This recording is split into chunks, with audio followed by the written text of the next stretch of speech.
While Scott Pilgrim and his epic adventure to win the heart of Ramona Flowers may not be directly tied to a particular video game, it is still soaked in tons of video game references thanks to the creator Brian Lee O'Malley's fondness for video games. His comic books are littered with homages and subtle nods to games from his youth like Sonic, Mario, and Final Fantasy, just to name a few. Even the film directed by Edgar Wright managed to sneak in some references here and there too, like the fairy fountain theme from The Legend of Zelda, 1-ups, and the unforgettable conversation between Knives and Neil about what do you play? So of course, when the opportunity came to make a video game based on the Scott Pilgrim series, it had to have tons of video game references, right?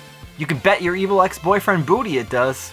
I'm Zion from Nintendo Life, and to celebrate the re-release of the long-awaited Scott Pilgrim vs. the World, the video game, complete edition on Nintendo Switch, we thought it'd be cool to take a look back at 50 different video game secrets and Easter eggs and references hidden within the streets of Toronto. And because you know I will talk about this game at every chance I get. And if you don't like that, well, I guess you better hide your highlights before I...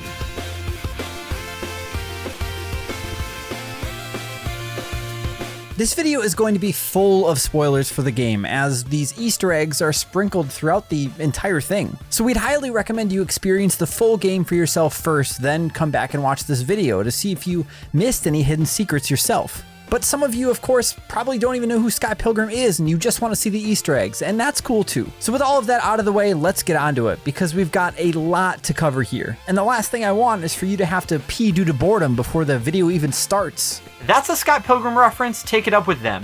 Whether it was Brian Lee O'Malley or Ubisoft Montreal's idea, Scott Pilgrim vs. the World, the game, is a side-scrolling beat-em-up heavily influenced by the River City Ransom games. You run through the streets of a city, beating up jerks, taking their money, and spending it on goodies for yourself in shops. The Teenage Mutant Ninja Turtles arcade games also seem to be a consistent point of reference for the development team, with a futuristic robot factory-level techno base and its tiny mechanical chomping enemies, to the way Envy and Lynette switch off to attack you and then end up defeating each other like Bebop and Rocksteady do in Turtles in Time.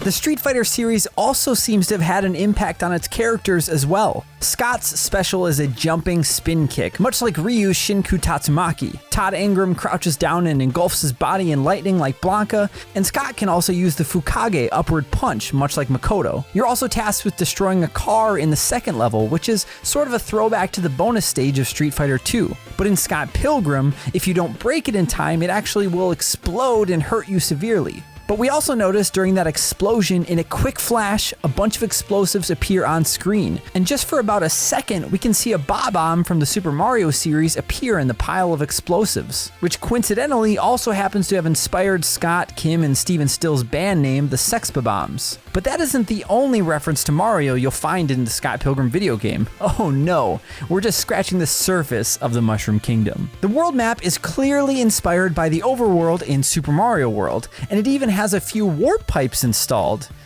Do you really have those in Canada?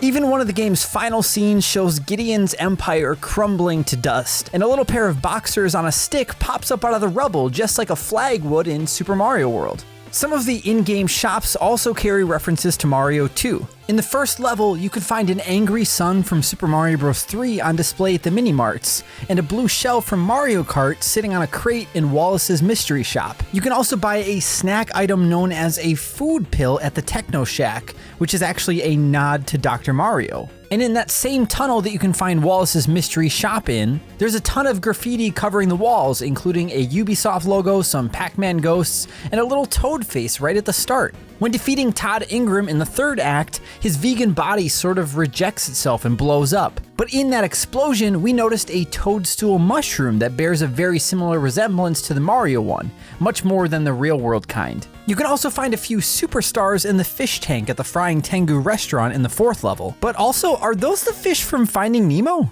Super Mario Bros. 2 also left its mark on the game in a very evident way. The character select screen itself, with the red curtains, black backdrop, the fact that there's 4 playable characters on screen, all of it is Super Mario Bros. 2. From the Tengu Gardens and onward in level 4, you'll occasionally find turnips in the ground that can be pulled up and tossed at enemies. And there's even interdimensional tunnels that you can travel through, which are referred to in the series as just subspace, just like the areas you can discover through secret doors in Super Mario Bros. 2.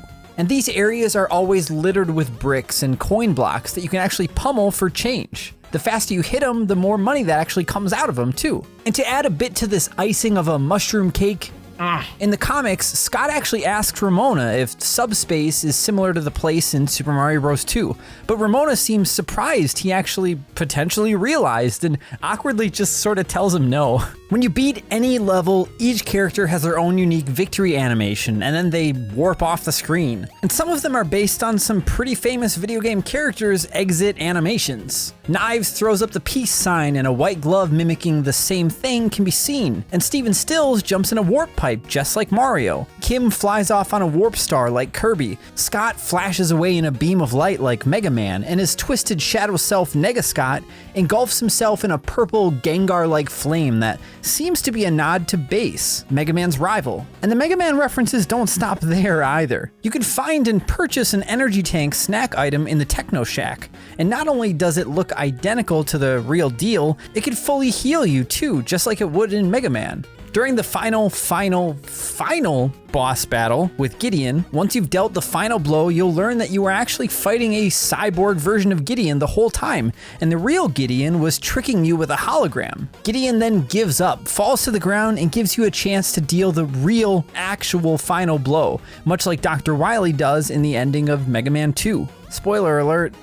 My all-time favorite game series, The Legend of Zelda, seems to have had quite a pretty big effect on good old Brian, Paul Robertson, and the whole development team, as there are plenty of references to the lands of Hyrule sprinkled throughout the game. In the first level, you'll actually find these green tubs scattered all around the city, which are likely recycling bins, but since the tubs are so small, the recycling bin logo probably wouldn't have fit on the bins too well, so they actually went ahead and used the Triforce logo instead. And maybe they just thought that that was cooler, I don't know, but it's definitely a thing. And again, inside Wallace's mystery shop, you can also find a pair of Pegasus boots on display. And at the Frying Tengu hanging on the wall is a sign advertising karaoke, and has the melody to the famous chest opening sound effect from the series. It doesn't read perfectly right, but that has to be it. It has to. Let us know in the comments below if you think it's something else though. Now to trace back to Negascott, he's really sort of just an anti-hero character, but looks strikingly similar to Dark Link. He may not wield a sword or wear a tunic, he's just a shadowy red evil-eyed doppelganger of Scott after all. But what ties this closer to Zelda though is that he first appears in the 6th stage, the one with the eerie forest. And in that stage you'll encounter a key set up on a big rock pedestal, much like the Master Sword. And when you actually approach it, owls fly down and attack you, unlike the friendly owls in the Zelda series. And better yet, Negascott will actually pop up out of the bushes to laugh at you when they do that, much like the dog would in Duck Hunt. And to seal the deal on the Zelda references is the secret house you can find in the forest, which sports an uncanny resemblance to some of the houses you'll find in Zelda 2 on NES. Anyone who's read the comics will know Brian's a big fan of Sonic the Hedgehog. Scott's first band was named Sonic and Knuckles after all, and so you shouldn't be surprised to see Speedy the Porcupine on sale at Wallace's Mystery Shop, an item that claims to let you blast through 7 zones at high speed. But in reality, it just boosts your speed stat by 50 points, which I guess is still pretty high considering that 100 is the maximum it'll go. The reversible cover for the physical edition of the game by Limited Run Games features a rendition of Scott drawn by Brian Lee O'Malley posing like the blue blur on the cover of Sonic Adventure, and the physical classic edition actually features Ramona in a similar pose. And both box arts even sport similar Sonic branding and use a similar font to the one used with Sonic Adventure. The one exception to the 7 evil ex-boyfriends is Roxy, and when you defeat her at the end of the 4th stage, she bursts into a horde of animals, just like a capsule would at the end of a stage in Sonic the Hedgehog. And better yet, if you activate this cheat code on the start screen by pressing up, up, down, down, up, up, up, up, it'll turn every coin into the same cute little animals. And that itself is actually a direct reference to the level select code in Sonic 3 on Genesis, which is also mentioned in the comic books. Now, back on the topic of Roxy, she also has a few other nods as well, as she shares the name of a famous vampire hunter from the Castlevania series. Her last name happens to be Richter, and she fights with a sword that can turn into a whip. Coincidence? And speaking of Castlevania, Gideon can be seen sitting hunched back in a throne during the final boss fight. And as he stands up, his throne turns into a swarm of bats right before the fight starts. Dracula? Is that you? Now we already know that Scott's band has a Mario-themed name, but the band that opened up the gig in the first stage is named Crash and the Boys, which came from the NES title of the same name, a sports spin-off of the River City series. Envy's band, Scott's ex-girlfriend, the Clash at Demon Head, also comes from an NES game of the same name, Clash at Demon Head. Except here, the main character of the game, Billy Big Bang Blitz, makes a cameo at the Halloween party in level 5, and he appears again during the first fight with Gideon. How cool would it have been though if he was a secret boss instead? The creator, Brian Lee O'Malley, actually states that the Clash of Demon Head was the first game he ever got. Forget Zelda, forget Mario, on Christmas Day, Brian opened Clash of Demon Head. Now we're onto the final stretch of Easter eggs, which are a bit more random and didn't fit anywhere else in this list. Like, the rest of them were all sorted very nicely, so I just sort of saved the rest of these for the end. Right before the standoff between Scott and Todd, Todd challenges Scott to a bass battle, and of course, on screen appears 2 highway patterns with multicolored button prompts just like in Guitar Hero. Except for Scott just says whatever and hits Todd right in the face with his bass. And the same vegan police that keep Todd in check have actually sponsored the entire Scott Pilgrim game with their "Winners Don't Eat Meat" ad that plays at the beginning of the game. But of course, this is just a parody of the same thing the FBI did back in the days of the arcade with the "Winners Don't Use Drugs" campaign. At the Halloween party, right when you walk in, you can find some magnets on the fridge of Pac-Man getting chased by ghosts. And in the forest area, you can actually find some Wolverine enemies that'll use a lunging claw attack that, funny enough, is so close to the X-Men character Wolverine's Berserker Barrage move in Marvel vs. Capcom. This game is so meta. Finally, last but not least, are a few nods to the classic RPG that I had to make the final thing we talk about, Final Fantasy. This first one is extremely apparent, a purchasable item in Wallace's mystery shop named Never-Ending Fantasy, which of course is just a direct reference to Final Fantasy. You can also find an album for sale at Shockwave Records named Kupek, which is a rough translation of a name of a Moogle in Final Fantasy VI, but was also Brian Lee O'Malley's original solo music project. And lastly, during the internal fight inside of Gideon, you have to fight a ginormous amalgamation of all 7 evil X's, with Gideon taking up the majority of the monster. This could be a direct reference to endgame bosses in Final Fantasy like Kefka and Sephiroth, characters that eventually ascend further and become almost godlike beings. And this isn't even Gideon's final form. And there you have it. 50 different video game themed Easter eggs, secrets, and references baked into the Scott Pilgrim video game. And depending on how you look at it, I think there was more than 50.